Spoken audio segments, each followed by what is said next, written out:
Hi, so welcome to this episode of History Hunters. We are at Forest Lawn Memorial Park in Glendale, California. We are pretty close to the Freedom Mausoleum, which is right over there. I'm going to show you some graves here in this courtyard of some immortal Hollywood classic actors.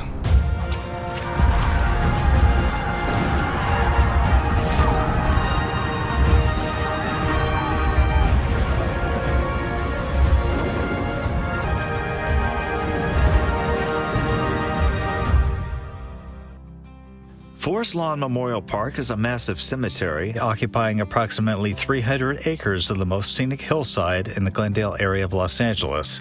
Since its founding in 1906, over 330,000 burials have occurred, with a respectable number of them being from the entertainment industry.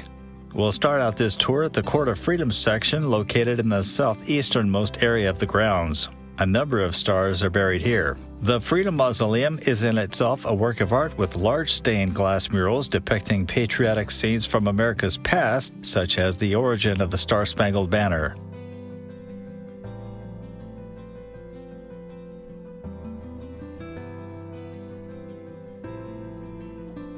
On the mausoleum's first floor, inside the Sanctuary of Gratitude section, is where we find our first celebrity crypt, that of Francis X. Bushman, who lived from 1883 to 1966. He was a megastar of the silent film era. In 1911, he became one of the first matinee idols to capture the hearts of women. Like many early stars, Bushman began his career on the stage. The ruggedly handsome actor appeared in nearly 200 feature film roles. In his later years, he appeared on TV in such shows as Batman, Perry Mason, and The Adventures of Ozzie and Harriet. Yes? Francis X. Bush. Hello, John. Say, where you been hiding? Not far away is Gummo Marx, the least known of the Marx brothers. Milton Gummo Marx lived from 1893 to 1977 and was a vaudevillian performer, actor, and comedian. He was the second youngest of the five Marx brothers. He didn't like being a performer, so he opted instead to work off-screen as a successful theatrical agent. Inside the Sanctuary of Liberation alcove, we find Larry Fine, born as Louis Feinberg in 1902, best known as one of the Three Stooges. Early in life, Larry intended to become a violinist, but his plans were thwarted by World War I.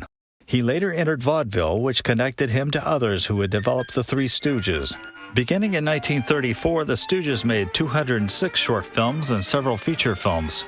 The Three Stooges became a hit on TV in 1959 when Columbia Pictures released a batch of their films.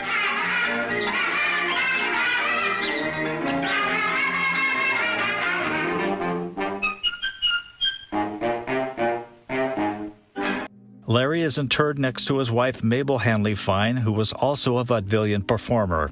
Also entombed nearby is their only son, John Joseph Fine, who was 24 when he was killed in a 1961 car crash. Billy Barty, the dwarf actor who lived from 1924 to 2000, is cremated and his ashes are stored in this niche. His plaque reads, "He always thought big." The cremains of his wife Shirley, whom he married in 1962, are also behind the plaque, which reads, "Loving wife and mother." In case you're wondering, she too was a dwarf. Billy got into acting as a child and at the age of 7 performed with Harpo Marx in the 1931 film Monkey Business. The 3'9" actor appeared in a vast array of TV shows, including The Red Fox Show, Barney Miller, The Love Boat, Chips, and Little House on the Prairie. While he was small in stature, Billy Barty was not short on talent. He was quite adept at doing celebrity impersonations, such as the time that he imitated Jimmy Durante on The Spike Jones Show. A flame with such a burning desire that only my nose can put out the fire. Inside the Sanctuary of Heritage alcove are a number of celebrities. I wonder who that is down there. This is such a cool place because there's so many famous people buried right back here. So right over there we've got Alan Ladd and Clara Bow and Rex Bell, Nat King Cole, Jeanette MacDonald, and there's George and Gracie Burns down there. Alan Ladd lived from 1913 to 1964, but the dates for his wife are missing. Instead, the verbiage under her name reads, "In this heart of mine, you live all the time." Sue Carol Ladd died in 1982. Alan Ladd is probably best known for starring in the classic Western movie Shane. You know, I like a man who watches things go on around. Means he'll make his mark someday. Ladd also was known for his role in 2 Years Before the Mast, a 1946 movie. His death came in 1964 at the age of 50 with an accidental combination of alcohol, barbiturates, and 2 tranquilizers. Directly beneath their bodies are the bodies of Rex Bell and his wife Clara Bow, the celebrated It Girl, who died 3 years apart. Clara Bow was born in 1905 despite her markers saying 1907. She rose to stardom during the silent film era of the 1920s and successfully made the transition to talkies in 1929. Bow appeared in 46 silent films and 11 talkies. Her appearance as a plucky shop girl in the film It brought her global fame and the nickname The It Girl. Bow came to personify the Roaring Twenties and was one of its leading sex symbols. Bell was primarily a Western movie actor, but the couple appeared together in the 1930 movie True to the Navy. Bow and Bell married in 1931, and 2 years later she gave up acting forever after the release of the movie Hoopla. I just came back to do one more picture, and I hope that you all will like it very, very much. I would like to be known as a serious actress and not as a It Girl. I want you to meet the most gorgeous man in the world, Mr. Rex Bell, my husband. Hooray! Say hello, darling. Hello, everybody. Off-screen, Bow's life was a mess. She suffered psychotic episodes and became socially withdrawn. In 1944, as Bell entered politics and ran for Congress, Bow tried to commit suicide after penning a note in which she stated she preferred death to a public life. Bell eventually became the 21st Lieutenant Governor of Nevada in 1954. He ran for governor of Nevada in 1962, and after giving a campaign speech on the 4th of July, he dropped dead in Las Vegas. Clara was visibly distraught at his funeral, which was held at Forest Lawn's Wee Kirk of the Heather Chapel. Bow spent her final years in Culver City as a recluse. In September 1965, at the age of 60, she died of a heart attack. One row over at the top, you will find a crypt shared by Nat King Cole and his wife Maria Cole, who died 47 years after he did. Nat died of lung cancer at the age of 45. Nat King Cole is a legendary singer, best known perhaps for his velvet smooth crooning in such hits as Mona Lisa and Unforgettable. He also had appeared in the 1965 movie Cat Ballou, which was released 4 months after his death. Cat Ballou. Joining him in his crypt in 2012 was his second wife, jazz singer Maria Cole. Their marriage nearly ended in divorce in the last full year of his life when his affair with singer-actress Gunilla Hutton was revealed. After being diagnosed with lung cancer in September 1964, Hutton begged Maria to divorce him. Maria confronted her husband, who then broke off his relationship with Hutton. The couple reconciled. He vowed that if he could beat cancer, he would go on TV to urge people to stop smoking. On Valentine's Day 1965, Nat and Maria slipped out of a Santa Monica hospital to drive to the beach. He died of lung cancer on the next day, February 15, 1965. Maria Cole was 89 when she passed away in a Florida nursing home on July 10, 2012, shortly after being diagnosed with cancer. She is the mother of singer Natalie Cole, who was also buried at Forest Lawn. Directly beneath the bodies of the Coles are actor Gene Raymond and his singer and actress wife Jeanette MacDonald. She appeared in many musicals with Nelson Eddy.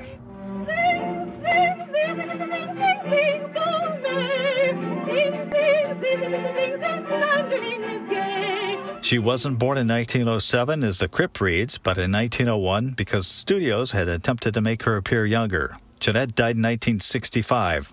Gene lived on another 33 years. When Raymond died in 1998, his remains were placed in the same crypt as hers, with his name added. George Burns and his wife Gracie Allen are interred here. Allen, who had a history of heart disease, died from a heart attack in Hollywood in 1964 at the age of 69. George, however, made it to 100. He instructed that the crypt face be changed after his death, including their names and death years and the words, "Together Again." George wanted her listed first, saying that he wanted Gracie to have top billing. George Burns was a comedian, actor, singer, and writer, and one of the few entertainers whose career spanned vaudeville, radio, film, and TV. His arched eyebrow and cigar smoke punctuation became familiar trademarks from 1928 to 1996. He and Gracie Allen appeared on radio, TV, and film as the comedy duo Burns and Allen. Have you seen my car keys? No, dear, but since you're in such a hurry, you can show them to me when you get back. My car keys, where are they? You know, they fit into the car, they start the car, the keys. Oh, yes, now I know. Keys, I put them right here on the hall table. How could you miss them?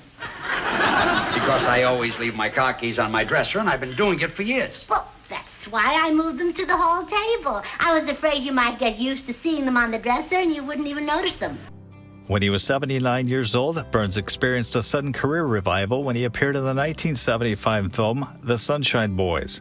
He then appeared in Oh God in 1977, followed by 2 sequels. Burns became a centenarian in 1996, continuing to work just until a few weeks before his death of cardiac arrest at his home in Beverly Hills.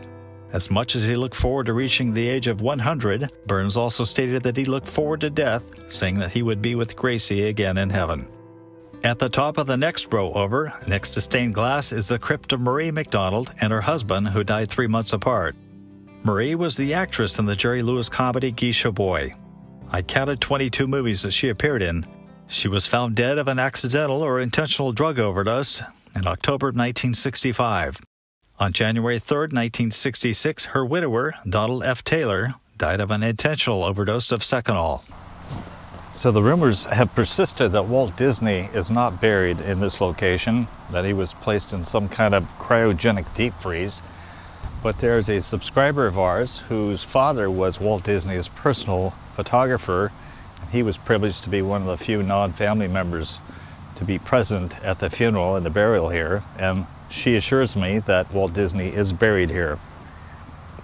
This plaque reads Walter Elias Disney, wife Lillian, and their adopted daughter, Sharon, ashes scattered in paradise, and her husband, Ronald, is buried here as well. Walt died in 1966 and Lillian in 1997. Sharon died in 1993, and her husband, Ronald Brown, in 1967. He was a young guy.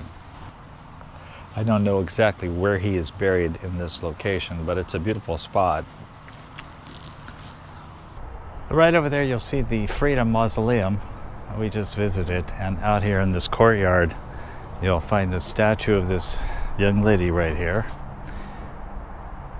She marks the spot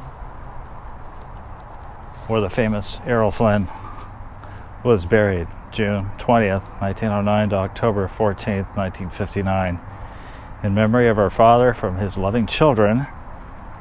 And apparently some people have left some flowers for him. There's a rose somebody dropped here. Errol Flynn became famous in the 1930s as Hollywood's premier swashbuckler. Tall, athletic, and handsome, Flynn personified the cavalier adventurer in a string of immensely popular films for Warner Brothers, most often co-starring with Olivia de Havilland in such screen classics as Captain Blood and The Adventures of Robin Hood. This is Patrice Wymore. She was the wife of her philandering husband, Errol Flynn. She was also an actress. In fact, she appeared with Flynn in Rocky Mountain in 1950, and that's where they developed their off-screen romance. When they were married, Flynn was 41 and she was 24. They had one child together. Flynn also became famous for his hedonistic lifestyle. By his own estimate, he slept with 10,000 women in his lifetime, and 3 trials for statutory rape brought about scandalous details which helped destroy his career. He was acquitted in court, but Warner Brothers Studios dropped him. By 1950, his best days, both professionally and personally, were behind him. Flynn's life spun out of control with alcohol and drugs and bad investments. So obviously all of that took its toll on the marriage, and they separated just before he died in 1959 from a heart attack. At the time of his death, Flynn was 50. He was living with his teenage girlfriend. I think she was 17. Her name was Beverly Allen. After his death by heart attack at age 50, the coroner who examined the actor said that he had the body of an 85-year-old man. And here is the grave of Hugh O'Brien. He played Wyatt Earp in the TV show in the 1950s. One man was flawless, and his is the story you hear. Oh, Wyatt Earp, Wyatt Earp, lived from 1925 to 2016, aka Hugh Charles Crampy, United States Marine Corps. He was quite a dashing figure in his day. Why don't you do something, mister? You've got guns. Stop them. Do something. Not my fight. But you're welcome to use my guns. Later in his life, he was almost unrecognizable in his appearance. Anyway, I'll check that off, but I'm very proud of being a Marine. Now, using the great mausoleum over there as a frame of reference, there's this giant courtyard, and if you come right down here, you'll see this statue of this half-naked lady. And right here, you'll find the grave of Clayton Moore, the Lone Ranger, 1914 to December 28, 1999. He is the Lone Ranger. I always thought it was just crazy how there was a trademark on the Lone Ranger mask, and Clayton Moore was not even allowed to wear it during promotional events that he would go to. And so he got around that by wearing some large dark sunglasses, which kind of resembled the mask that the Lone Ranger wore. But I had an opportunity to correspond with Mr. Moore over the years. I believe he lived up in the Thousand Oaks area. I was very saddened to hear of his passing. Generations of people knew him as the Lone Ranger. Nobody else really could duplicate what he did. He was the essential Lone Ranger. So I think that's going to wrap up this episode of History Hunters. We thank you for tagging along with us. We hope that you enjoyed revisiting the past and some of the graves that we visited. May have jarred some memories of yours. We would love to have you leave us a comment. Also give us a like. Tell your friends about us. We would so appreciate it. Thank you so much.